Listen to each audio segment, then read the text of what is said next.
Art can easily function as a mirror, not only my art, but I think art in general.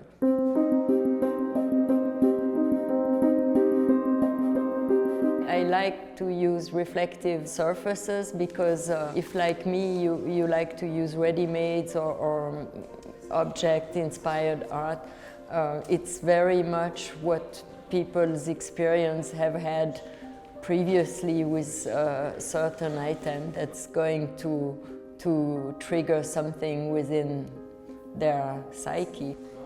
My work acts as a sort of mirror and shows what each of us wants, maybe deeply, or desire. And I think desire is a very strong word having to do with my work, because I study how in the consume world they are trying to make us being enticed by things, and I kind of play with it shamelessly.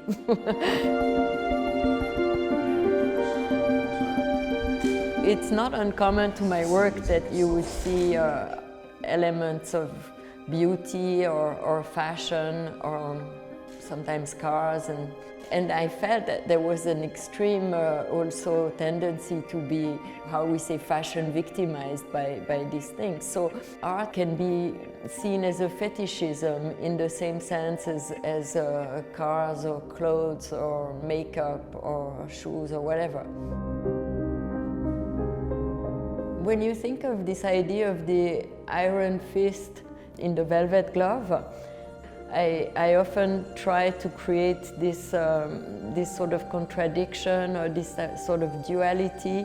Things that are supposed to be very squarish and angular, they become round and shiny and glittery, or things that are supposed to be empty are full, or things that are supposed to have a very dark color suddenly become pink. So in the case of this show, for instance, I mean, typically the rocket is a good example of that, but then also maybe the compacts could be seen like that, in the way that they are these smallish, fragile little objects which are suddenly presented as strong and big and heavy.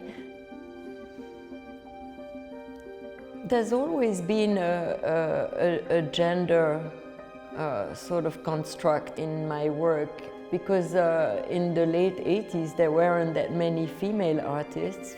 For some reason, it was important to me that I would present my work that it really had to look as if it were a woman who done it. There was this constant will of putting a gender almost to my objects.